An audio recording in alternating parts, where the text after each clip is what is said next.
Hello everyone, in the first video from Flashpoint campaign, suffered storm by on-target simulations and by Matrix games. That's the first introductory video about the Flashpoint campaign, Southern Storm, which is the continuation of well-known Red Storm. So today we are going to answer a couple of basic questions and get familiar with the game, or maybe I should say with a tool itself. So first let's start with very basic question: what's the Flashpoint campaign Southern Storm? And as a very short answer, I'm gonna say that's simply a wargame which can be used either as a tool for military professionals, and that's mostly how it's used, or just a, let's say, maybe not RTS, but a strategy game for people like us. To be fair, it's very complex, maybe not very complicated, but for sure complicated to some degree system, which tries to be as much realistic as possible since it's designed to be a tool for military professionals. So that's the first question answer. If you ever saw in your life well-known board games, uh, that's something very similar to the to board games in general. The only difference is the system used under the hood, but we will get into that. So let's start with the interface. There's not too much to be interested. I will start with the edit tab so we can modify scenarios, campaigns, and even maps. We can, as far as I know, create our own maps, which is very interesting. If I'm honest, I know that there are people, even in Poland, who do that professionally. So they create their own maps based on real topographic and basically on real terrain here in Poland. So yeah, that's possible. That's not easy, that's for sure, but that's doable. So that's it about the edit tab. Now let's jump into resume tab, and here we have basically like load scenario, load campaign. It says saved, but you know, resume saved scenario, right? That's a whole sentence. It doesn't matter. We have two versions of multiplayer, and that can be quite confusing for people. We have PBEM++ and PBEM Classic. The Classic is very old way where you run your turn, you save the game, you send the save to your buddy, colleague, or enemy.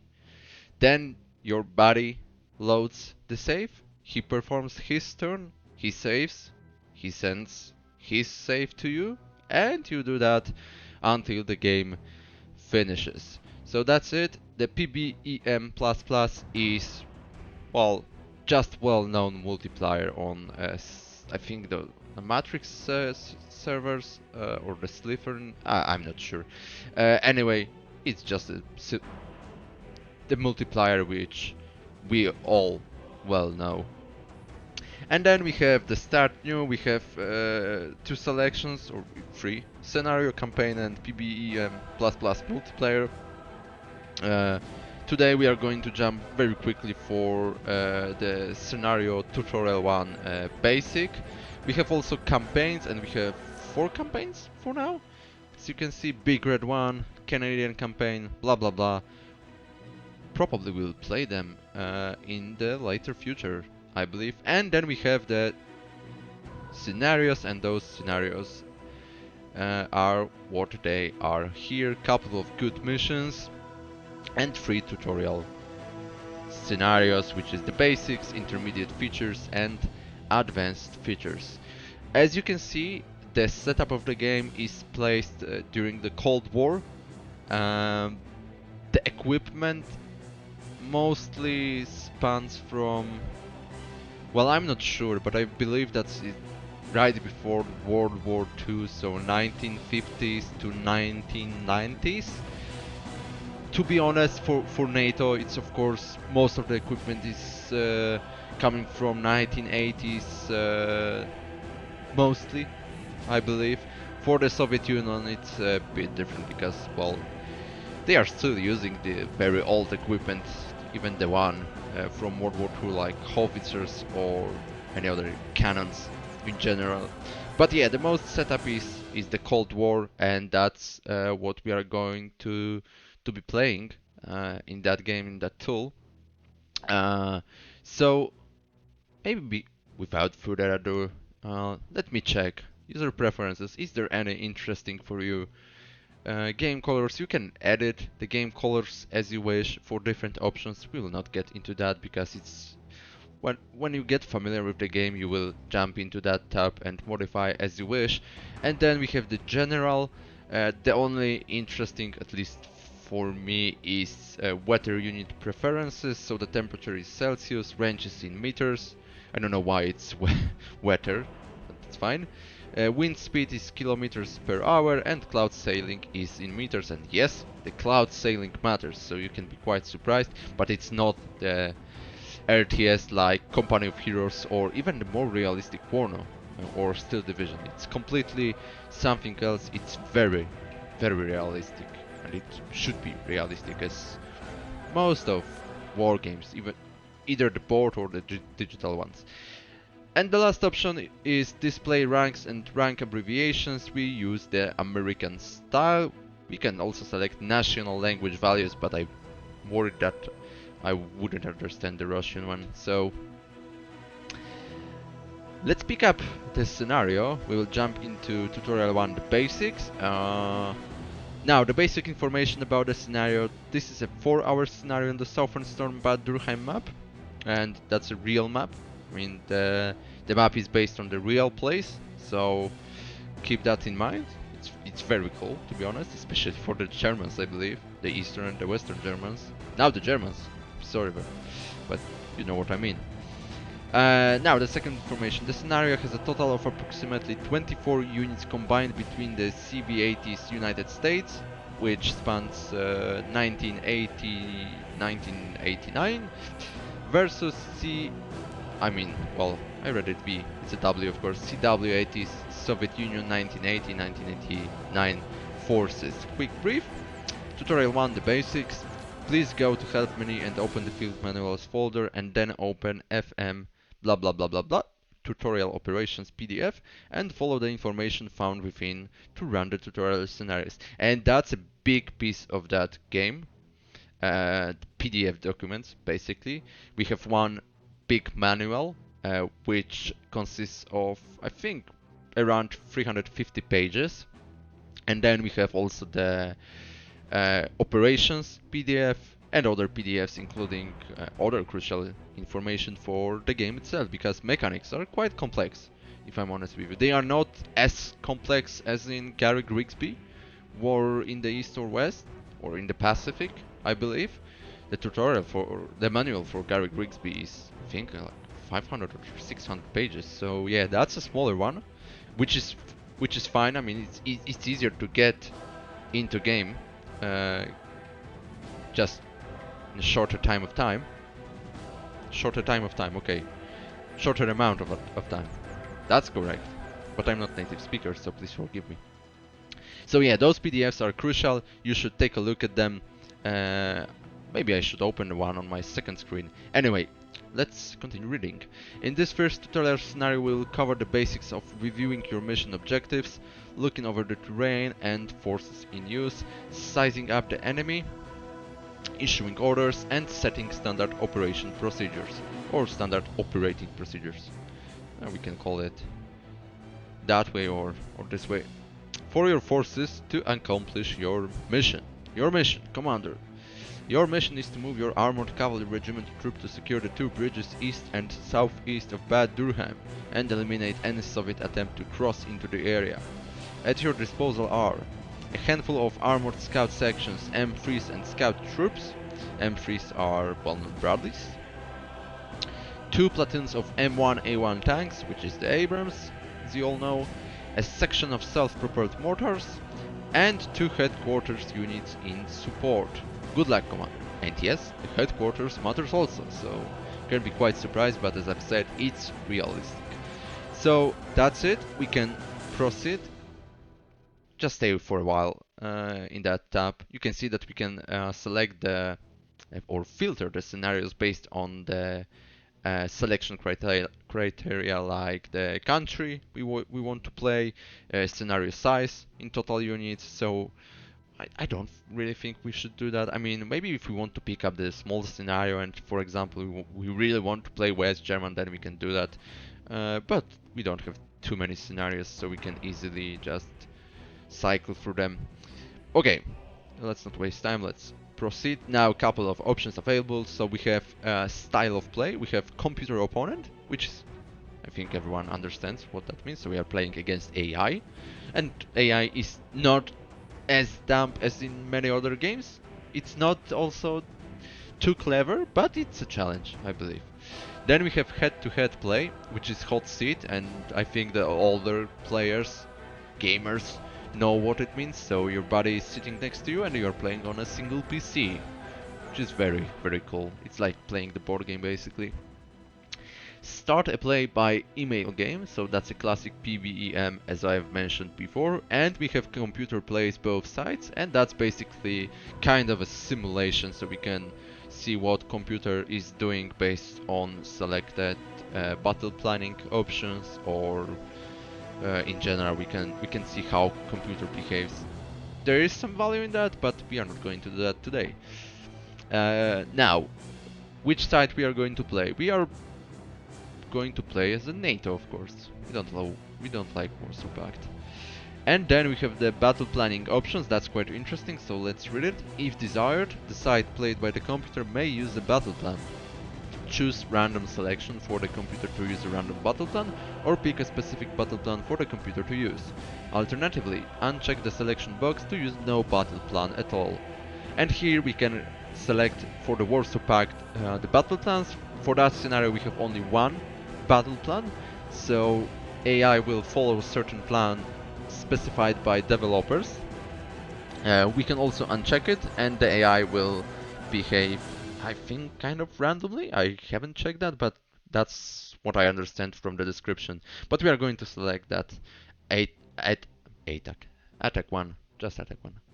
And let's proceed. Now, a couple of more options. So we have the preset, that's basically the difficulty. I'm going to select the Grenade, and that's because that's the most realistic approach. I feel like I'm getting the most out of that game, that tool. I can learn the most. Of course, for the simplicity, if you are really green and you want to see what this computer doing, you want to learn something, or you want to the game look more like a board game where the single.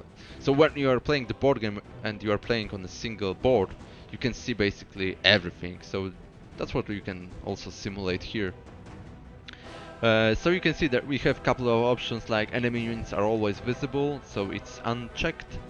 That would look like playing the board game on a single board.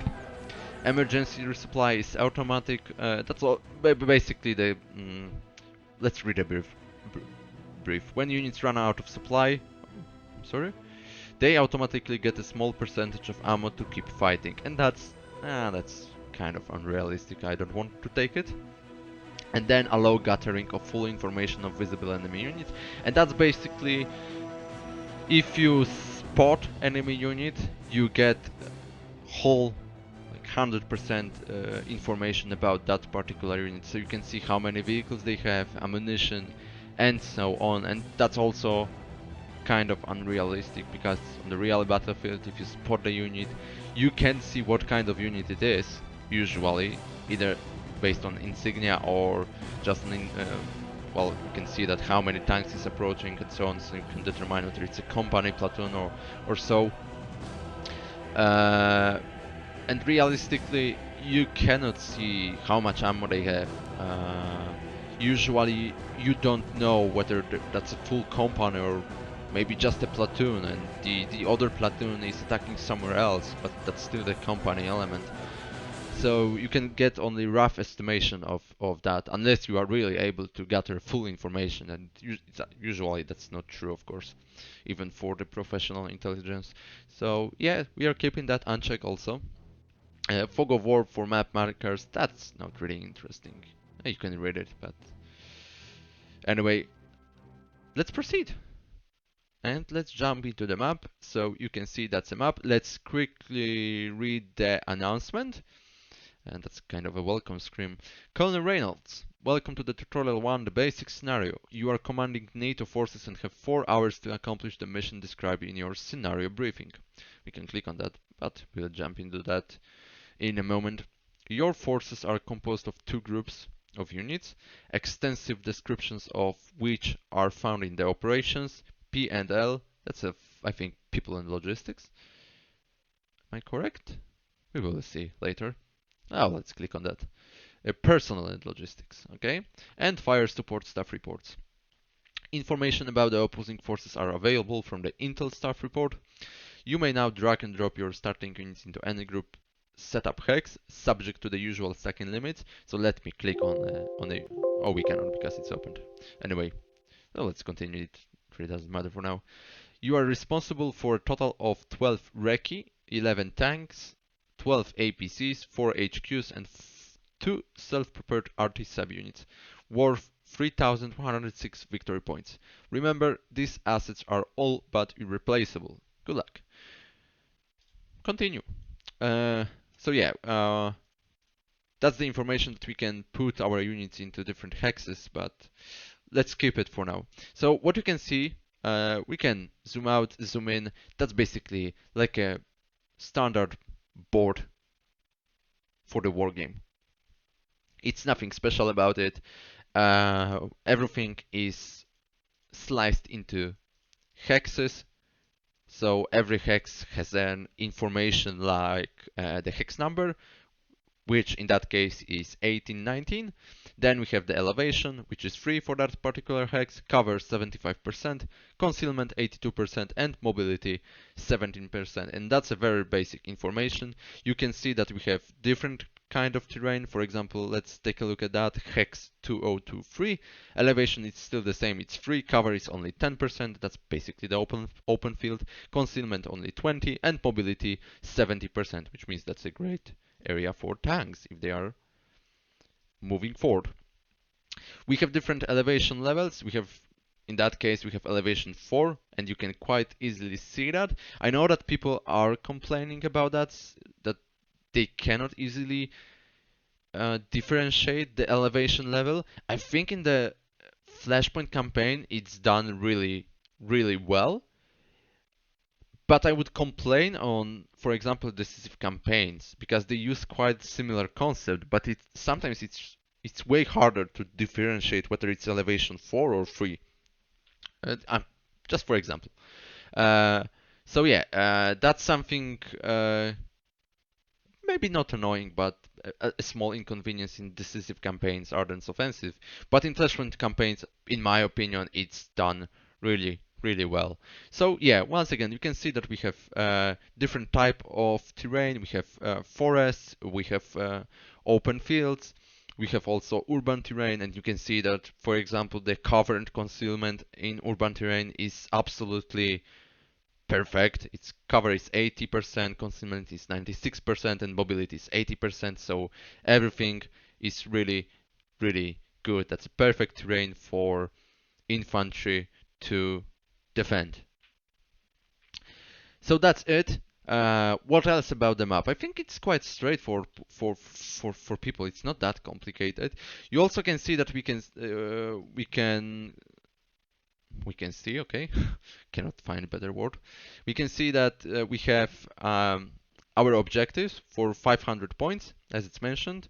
They are marked as NATO right now, which means that they are kind of in our control, but that's gonna change quite quickly in that particular scenario. So those are our objectives, keeping the bridge in Bad Dürkheim and the bridge southeast of Bad Dürkheim. I'm not sure what's the distance between hexes. I think it's one hex spans for 500 meters, if I'm correct. I can be wrong, but I suppose it's around 500 meters, the distance. Can we check it something? I think we can select ranges tab and see. So that's spottable 2,500 meters, and let's count the hexes. It's 1, 2, 3, 4, 5. Yeah, so basically one hex is 500 meters if you are curious. Uh, so that's it about the map. I don't think there's any information about the map itself you would like to know. Of course, we can have different markers on the map. For example, the nuclear contamination, the minefields, the obstacles, but that we will see in later tutorial scenarios, so don't worry about that. Now, the crucial thing about the game itself and the game mechanic, the primary game mechanic, which is the command cycle chronology. So the Flashpoint campaign is based on the Wigo or Vego system. I'm gonna call it the Wigo system, which is kind of it's more like real-time strategy game because after you give orders to your units, to your sub units, both sides perform action at the same time, depending, of course, on the command cycle chronology.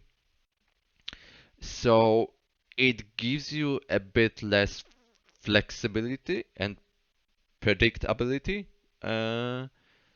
comparing to the standard I go, you go mechanic. So the I go, you go is well known from every board game, I believe, which means that you are doing your move and then enemies doing his move, and until the scenario finishes, which is quite easier to manage. Of course, it's still quite complex. You have to predict what your enemy is going to do, but in case of the Wigo system, you have to plan even more ahead because you don't know what's going to happen in that 15-minute cycle.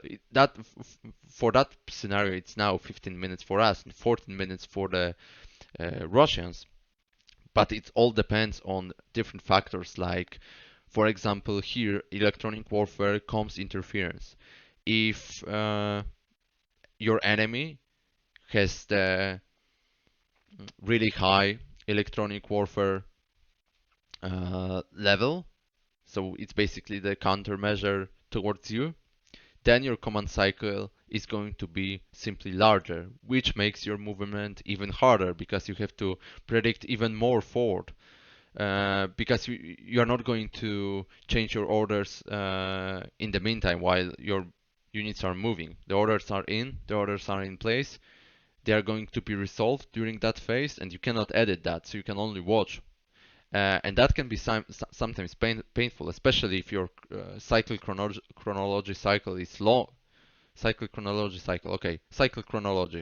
cycle chronology is long. For example, when it's 30 minutes, you have to plan 30 minutes ahead what's going to happen in those 30 minutes. So that's interesting system. I think it's a bit more realistic than the I go, you go. I'm not gonna say that I go, you go is not realistic. It has some purposes. It's also simpler in implementation, I believe, especially for the board games. That's obvious. But the Wigo system is definitely interesting in that regard. So yeah, that's the main mechanic. Basically, everything resolves around that and around that mechanic. So that's it. I think the map. That's all about the map. We have multiple different options to select, like line of sight, paths, ranges, standard operating procedures, special, and so on. I feel like I would like to keep it for the next video. I don't want to make them so long because yeah, I know that it's hard to digest everything at once. So maybe let's just finish the top right tab here and maybe just quickly introduce the middle one. So the top right, we have the hour when we start, so that's basically 6 a.m. It's August 11th, 1989, and 0 hours of 4 hours elapsed, which means that basically the scenario lasts for 4 hours, and we have 4 hours to accomplish our goal.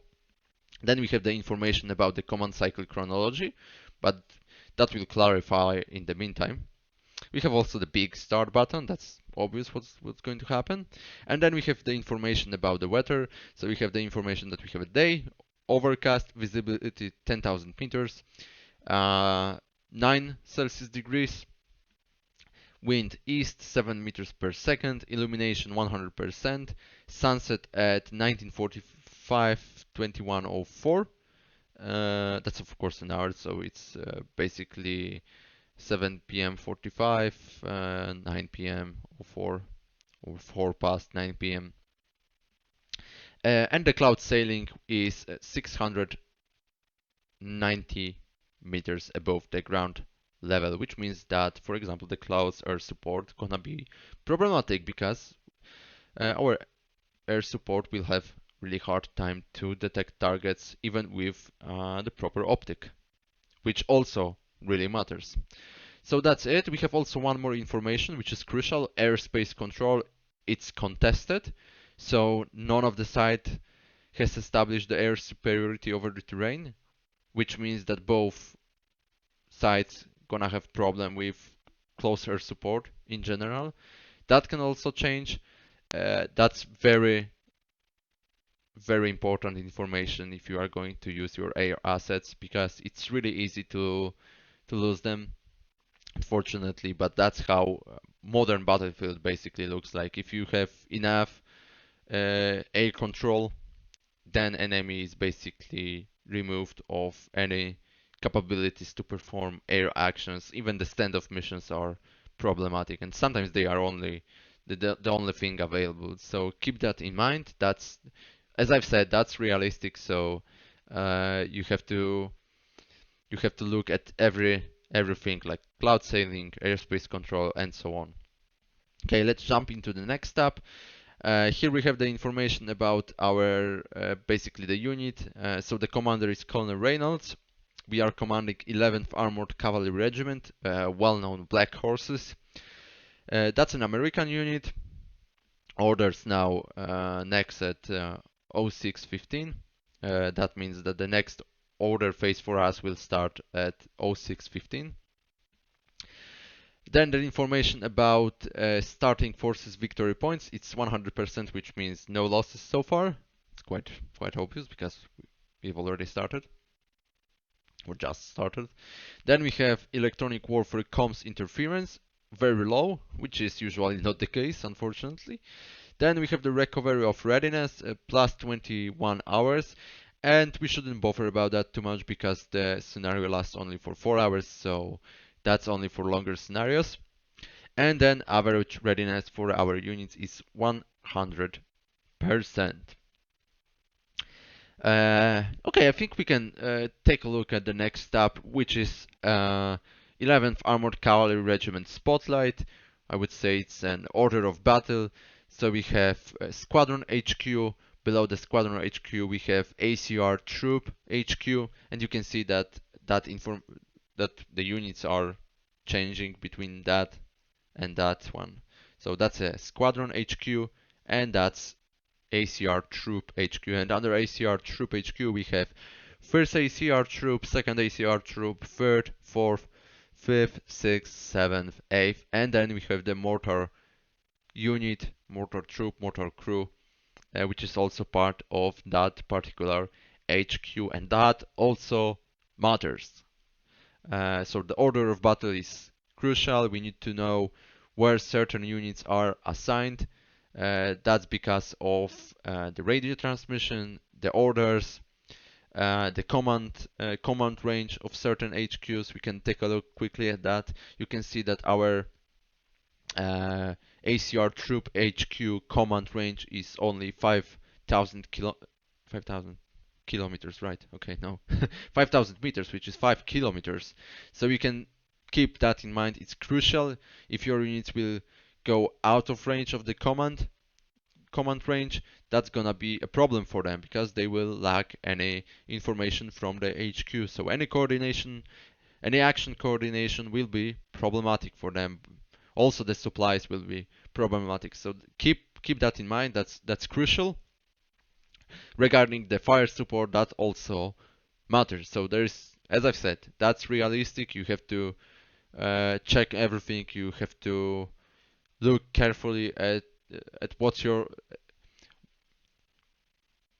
your what is at your disposal. That's what I wanted to say. Okay. Uh, of course, you can modify that. It's up to you. Whether it's useful or not, it's also up to you to decide. Sometimes yes, sometimes not. It all depends on the situation. You don't need to worry about that too much at the very beginning, so don't worry. Simply don't worry. Then we have the map at the bottom right. We can see that the Bad Durkheim, it's 20 by 15 kilometers in size. It's worth noting. That's a real terrain, as I've said at the very beginning. A couple of buttons, but I'm using the mouse wheel to do that. And at the bottom left corner, we have the 11th Armored Cavalry Regiment log, and that's basically the information what's going on during the command cycle chronology, what your units are doing, whether they've been engaging, whether they lost some units, and so on and so forth. Of course, you can move everything. I can even move to my second screen. You won't see that, but we can do it if you feel like that's a good way. Then yeah, well, you can basically set up the whole NATO headquarters in your room and play Flashpoint campaign Suffered Storm as true professional. Let me think. Did I cover everything for today? I think yes, that's already that's a good chunk of information for you. So I think, yeah, for today, let's finish. In the next video, we will take a deeper look, or the initial look, at the tabs which are here, which is HQ, intelligence, operations. What is that? No, that is information center. I'm sorry. Uh, Here we have the intelligence. Yeah, exactly. About the enemy units and so on. So that's what we are going to do in the next video. Maybe we'll also take a look at the units itself, at the counters, what they represent, what they are consisting of, and so on. But for today, thank you very much. I hope you enjoyed and see you in the next video. Goodbye.